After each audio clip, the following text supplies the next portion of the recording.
মিলন কিছু বলবা?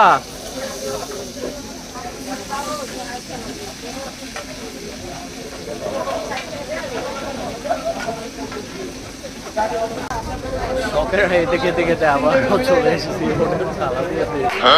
তো এখানে আসার পর দেখা যাচ্ছে আমরা এই যে চারজন, আরো দুইজন আছে।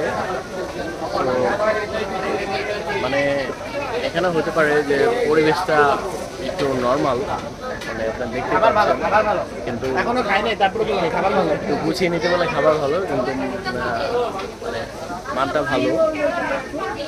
দেখা যাচ্ছে প্রাইস